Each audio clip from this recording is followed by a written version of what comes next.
tudo bom com vocês? Eu sou o professor Luciano Júnior, professor de História, e nós vamos para mais uma aula do Educa Recife para essa turminha maravilhosa do 6º ano. Hoje nós contamos com a participação dela aqui, ó, do ladinho aqui, Ingrid, nossa intérprete de Libras, que junto com toda a equipe de intérprete de Libras nos ajudam para que nossas aulas se tornem mais acessíveis para todos e todas.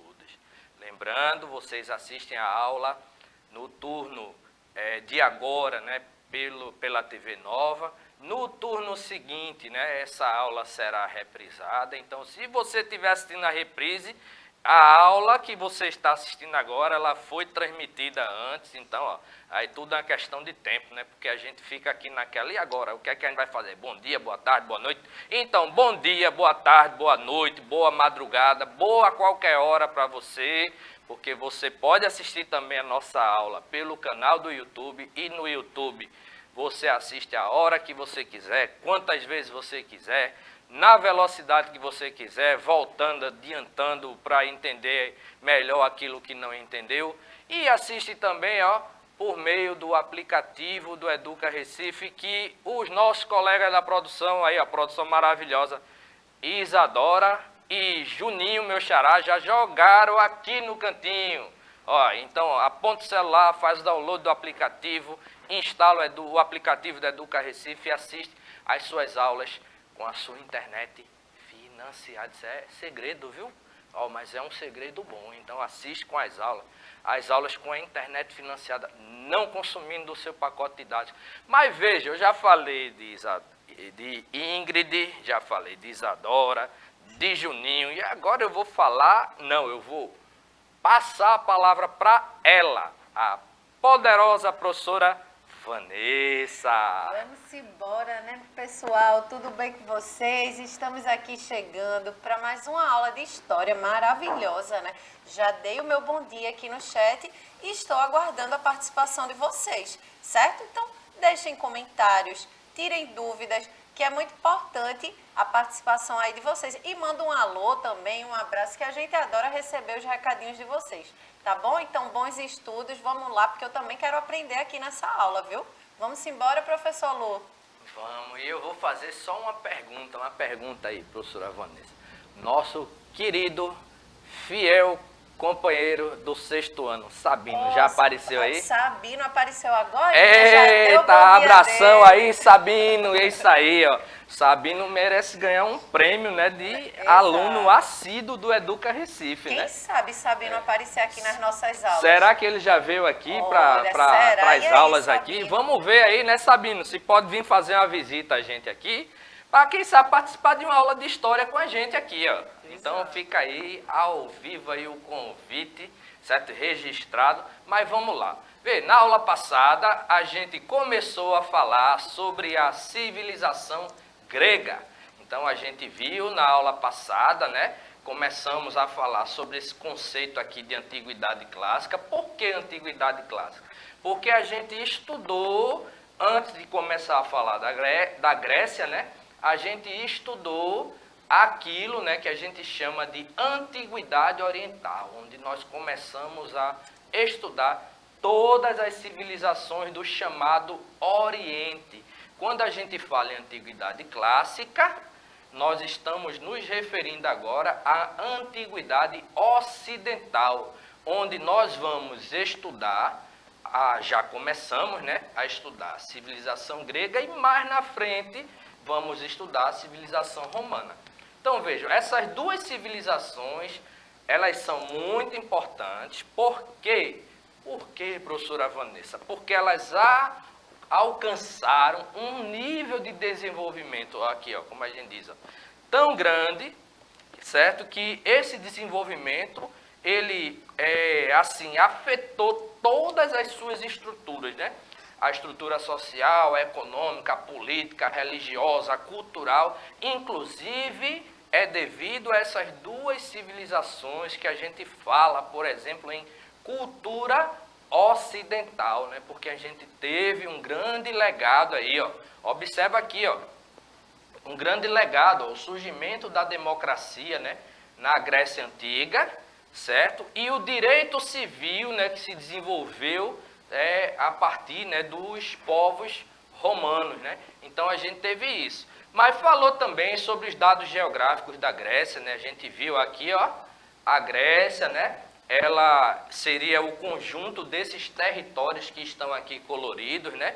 Então a gente teria a Grécia peninsular, que seria essa parte aqui, ó, da península do Peloponeso, ok? A Grécia continental, envolvendo aqui a península balcânica, né?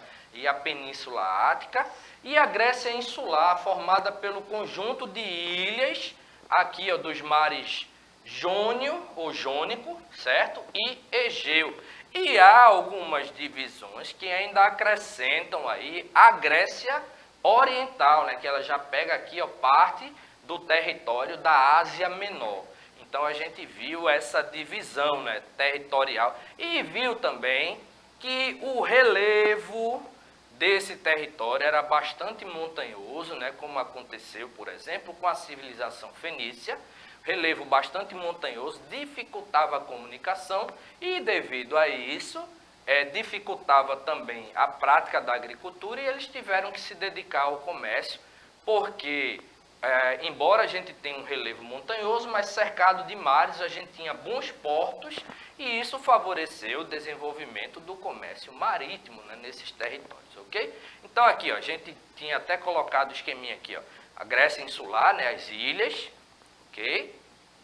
A Grécia continental aqui, ó, Península Balcânica, e a Grécia peninsular, que seria a região do Peloponeso. Detalhe, aqui, ó, tá em evidência a Península Ática com a cidade-estado de Atenas e a Península do Peloponeso com a cidade-estado de Esparta. Por que se destaca essas duas cidades? Porque elas vão ser cidades onde a gente vai ter uma evolução política diferenciada, que vai servir para a gente ilustrar que ao longo da história da Grécia a gente teve, né, uma transição, professora Vanessa, de várias formas de governo. O pessoal lá na Grécia experimentou a monarquia, a diarquia, veja, diarquia mono 1, di 2, então um regime onde você tinha um rei e um regime onde você tinha dois reis. Aí passando por um processo, né, que a gente chama de oligarquia, olha, é pouco, né? Governo de poucos, ou seja, um governo de uma elite, até chegar em uma transição para a democracia. Demos, povo, né? Kratia, forma de governo, então governo do povo, onde o povo escolhia os seus representantes. Mas, detalhe, essa democracia grega, ela é uma democracia mais primitiva, né? Restrita, né? Restrita, a gente vai ver isso, professora, que excluía parte da população do direito de escolha, né, dos representantes. Mas isso é um spoilerzinho, a gente vai ver isso mais na frente, ok? Então, o que é que a gente tem? A gente falou também sobre os períodos, né, da história da Grécia Antiga. A gente teria o período pré-homérico, né? Período homérico, arcaico, clássico e o helenístico. Isso aqui a gente falou, período de povoamento. Aqui, ó, recebe esse nome por conta das duas obras, né, literárias, poemas épicos atribuídos ao poeta grego Homero, né, a Ilíada e a Odisseia, né, que vão narrar, respectivamente, né, a Guerra de Troia e o retorno, né, de Ulisses, ou Odisseu, daí, né, o nome Odisseia, da região de lá de Troia, né, onde ele foi combatente, inclusive o camarada que teve a ideia, né, do cavalo de Troia, até ele retornar para a ilha onde ele era governador, né, e havia deixado a sua esposa, né, Penélope, a ilha de Ítaca, né. Então ele retorna para lá, só que no meio do caminho esse cara vai enfrentar um bocado de problema, né, vai cair em ilha de Ciclope, ilha de Bruxa, vai enfrentar maremoto, feras marinhas, né. Tudo por quê? Porque ele vai proferir no início, né, do livro lá uma frase desafiando os deuses. Como ele voltou pelo mar, o deus dos mares, né, Poseidon, ficou muito irado com ele e disse: ah, fera, tu acha que conseguiu tudo sozinho sem a ajuda dos deuses? Então tu vai precisar de intervenção de outro deus aqui para te ajudar a voltar, porque eu vou dificultar o teu processo, né? Então ele começou a voltar pelo mar. Quem mandava no mar? Poseidon. Aí começou a mandar um bocado de coisa lá para ele, e ele começou a entrar em apuros, né? Então a Odisseia vai narrar isso daí, ok? Mas vejam, hoje a gente vai tentar entender o quê? Vamos continuar reconhecendo aqui a civilização grega antiga, hoje tratando sobre o surgimento da polis grega, ou seja, da cidade-estado grega, e sua periodização histórica. Vamos continuar falando sobre os períodos históricos da Grécia. A gente viu que a gente tem 5 períodos, nós estudamos 2, Estudamos 2 períodos, né? Até agora. 1, 2, até agora. E nesse sentido, o que é que a gente vai ter? A gente vai começar a estudar os outros. Iniciando aqui com o conceito do que seria a polis, certo? E o seu surgimento. Então a gente viu, voltando aqui para esse slide aqui, a gente viu que aqui a gente tem um período de povoamento, e aqui a gente tem um período, né, onde a gente vai ter não somente a Guerra de Troia, né, que vai levar uma reorganização territorial ali, disputa entre gregos e troianos, mas a gente vai ter a chegada dos últimos povos aí, e vai ter uma transição para a formação daquilo que a gente chama de cidade-estado grega. Lembrando, essas cidades-estados se formam por quê? Porque como havia uma dificuldade no processo de comunicação por conta do relevo, a organização inicial foi essa organização de cidades-estados, né? As cidades pertenciam ao mesmo território, mas eram independentes entre si, porque havia uma dificuldade de comunicação entre elas, ok? Então, veja, para suprir a demanda de terras e alimentos, né, acontece a união de gênios, né, nas chamadas frátrias, que são comunidades gentílicas lideradas por um basileu. Basileu é um rei. Então, o que é que a gente vai ver, professor? A gente tinha lá aquele povão todinho, né? Aquele povão todinho lá, invadindo ali, migrando para o território. Formam ali os primeiros gênios, né, ou comunidade gentílica, que são as primeiras famílias, né? Então, aí, da junção desses gênios, né, se formam as tribos, Então, as tribos geralmente se organizavam ali a partir de laços, né, familiares. Da junção das tribos, a gente tinha as frátrias, e da junção das frátrias, a gente vai ter a formação, né,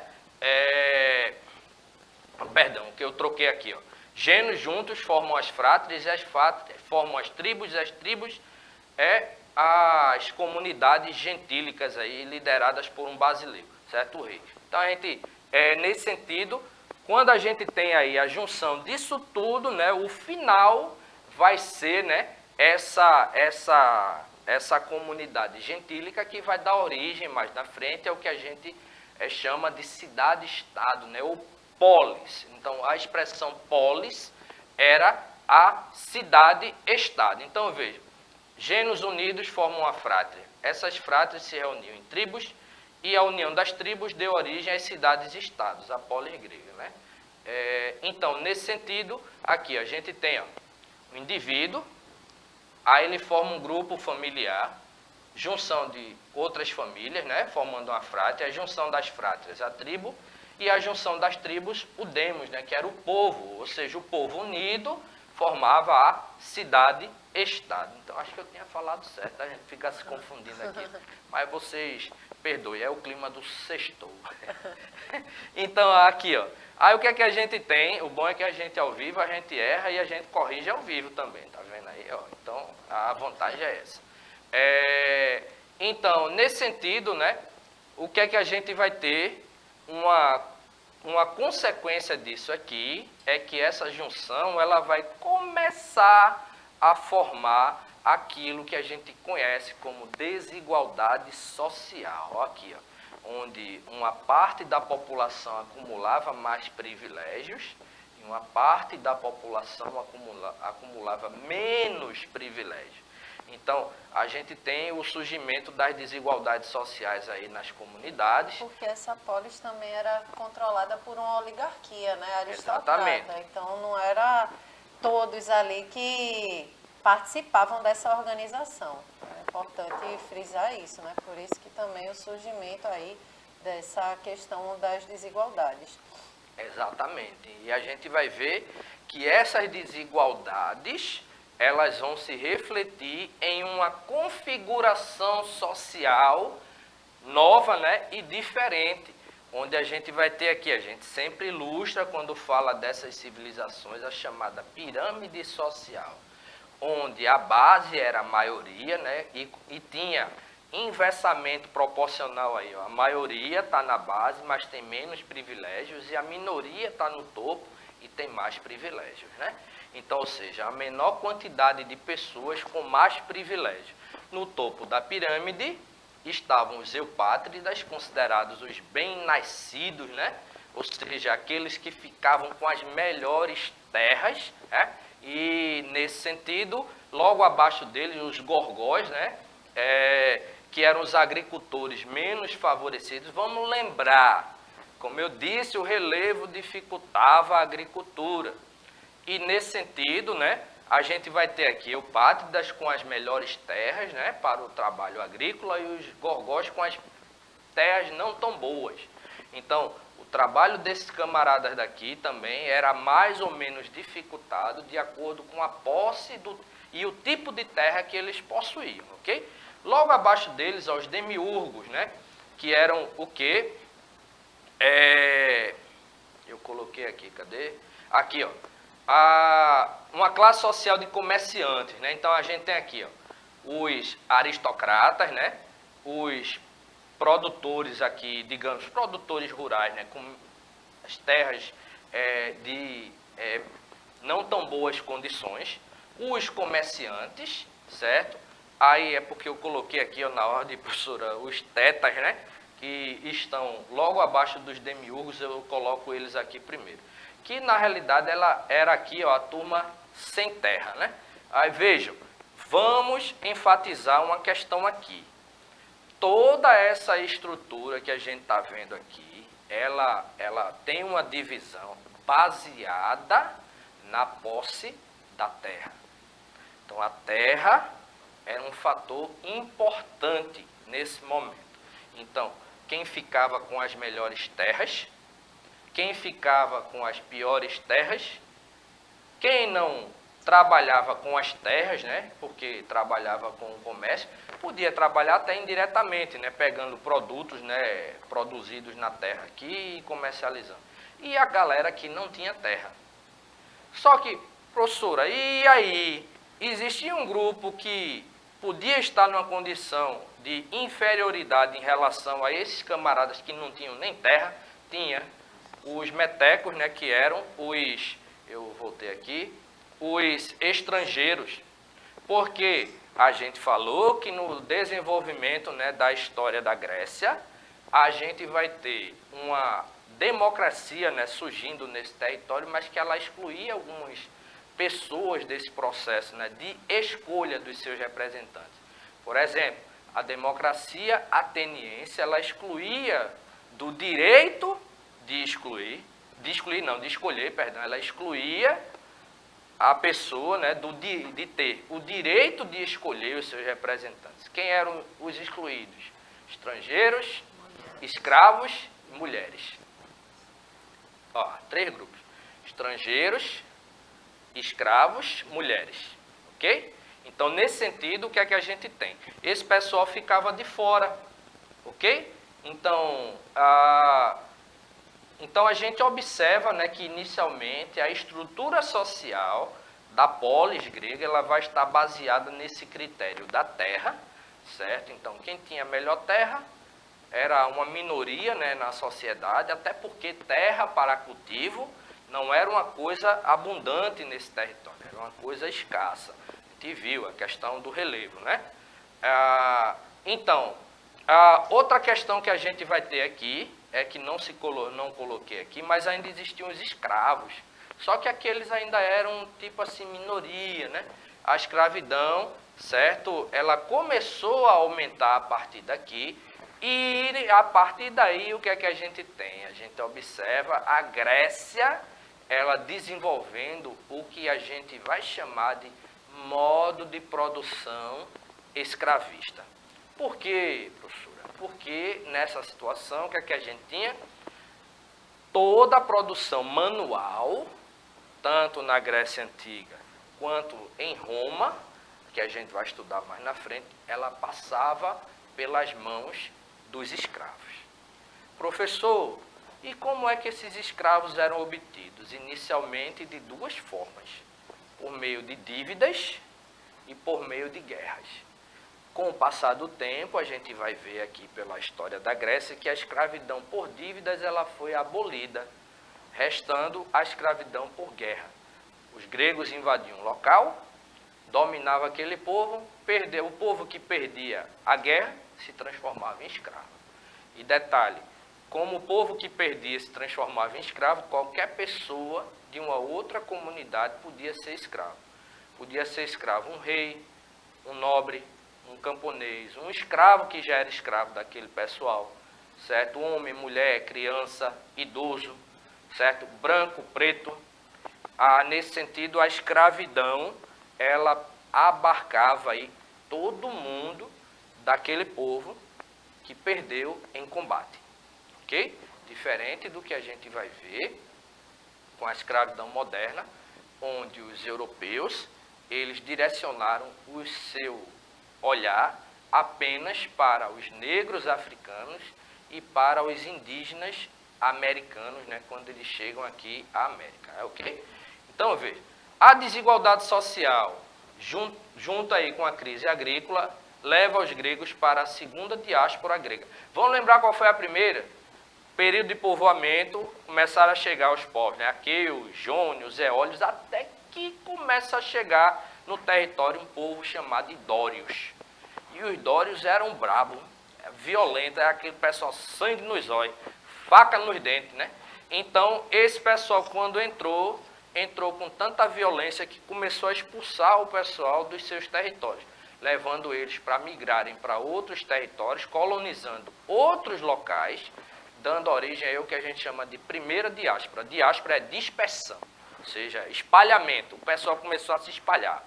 Aqui a segunda vai ser motivada pela crise agrícola e pela desigualdade social. Não tenho terra aqui, então vamos embora procurar terra em outro canto. Então o pessoal começou a migrar para outros territórios. E o que é que vai ocorrer aqui? Eles vão começar a ocupar a região da Península Itálica. Gravem isso daí, porque quando a gente for estudar Roma Antiga, a gente vai ver, certo, que os romanos, quando a gente tem a fundação de Roma, o território da Península Itálica, ele tinha alguns povos ali. Você tinha os gregos, os latinos e os etruscos. Então, os latinos, né, que vão dar origem ali à questão da cidade de Roma, eles vão conquistar a Península Itálica, dominando esses outros povos, né, ali naquele território, unificando a Itália inicialmente ali, né, a Península Itálica, né, dando origem à civilização romana. Mas vejam, vamos continuar. Então, vamos começar a estudar o período arcaico. É importante a gente entender isso aqui. Por quê? Porque a gente estuda a partir da história de duas cidades-estados gregas, Atenas e Esparta. A gente estuda isso aqui para entender como é que foi ocorrendo a evolução política, né, da Grécia Antiga. Diarquia, monarquia, ou o contrário, certo? Oligarquia, certo? Democracia. Então a gente tem esses detalhes, a gente tem também um modelo aí, né, chamado, né, de tirania, né, dentro dessa evolução política. A gente vai estudar isso. Então vamos começar falando aqui, certo? Lembrando, né, a polis grega ela surge como estrutura sociopolítica determinante da organização grega. Tudo girava em torno da polis, certo? Daí, por exemplo, né, a questão da política. A gente fala em política, né? A gente está falando tanto em política, né, professora? Eleições aí, vamos ter segundo turno. No caso de Pernambuco, a gente vai ter que escolher aí dois candidatos, né? Vai ter que optar entre dois candidatos, na realidade, entre dois candidatos para homens para presidente. E pela primeira vez na história do nosso estado, isso é histórico, nós vamos eleger uma mulher como governadora. Então, nós temos duas candidatas, mulheres, disputando. Vê que maravilha, professora. Duas mulheres, o que mostra, né, que as mulheres elas estão e isso é uma coisa fantástica, né? Elas estão cada vez mais ocupando os espaços de poder, ocupando os espaços de decisão, e isso é muito importante para a questão da representatividade, né? A gente, afinal de contas, né, a gente não consegue entender, né, professora, por que a gente tem no Brasil uma maioria de mulheres e ainda tem esses espaços públicos, né, de tomada de decisão pouco ocupados, né, por mulheres, né, por negros e negras, por indígenas. Então, ó, a gente tem uma maioria esmagadora aí de homens, né, e homens brancos, né. Então, dentro dessa perspectiva, né, da identidade, né, e da, como é que a gente pode falar, da inclusão, da diversidade mesmo, né, a palavra representatividade. Eu falei aqui ainda agora, mas fugiu. É o problema também da gente estar aí, ó, no bate-pronto, né? Então, às vezes, mas que bom que, ó, como eu disse, a gente anda tão bem acompanhado, que aqui é assim, ó, quando um não lembra, a outra lembra, e assim vai. Essa equipe aqui do Educa Recife é show de bola, né, professora? Então, veja, essa desagregação das comunidades gentílicas e familiares, né, que formam o que? A cidade, a desagregação no sentido, né, de formação, né, de uma questão muito maior, que era a polis, né, leva à formação de estados independentes, autônomos, nascendo assim a polis, né, como eu falei, né, cidade-estado grega. E dentre as várias polis que surgiram nesse período, vão se destacar duas, Atenas e Esparta. Então, esse período, né, que a gente chama de arcaico, a gente vai começar a estudar esse período a partir da história de duas cidades-estados gregas. Atenas, que vai evoluir para um modelo político, né, democrático, e Esparta, onde vai prevalecer um modelo político que a gente chama de oligarquia. Porém, gente, nosso tempo já está esgotando, temos alguns segundos apenas, né, para não entrar na aula dos outros professores. Na realidade, né, a gente está finalizando aí as aulas da manhã do 6º ano, e por hoje a gente vai ficar por aqui, mas eu já dei o spoiler, professora. A gente na próxima aula vai começar estudando a história de Atenas e Esparta. No mais, valeu, Ingrid, valeu, professora. Valeu, professor Luciano. Fiquei aqui com gostinho de quero mais, viu? Tá Aula vendo? show. Um beijo, Sabino, que disse que gostou muito da aula. Ó. Que bom, Sabino, um abração. Um beijo. E vamos combinar aí, viu, Sabino? Vamos combinar para você vir aqui visitar o Educa, ok? Tchau, tchau, pessoal. Até a nossa próxima aula.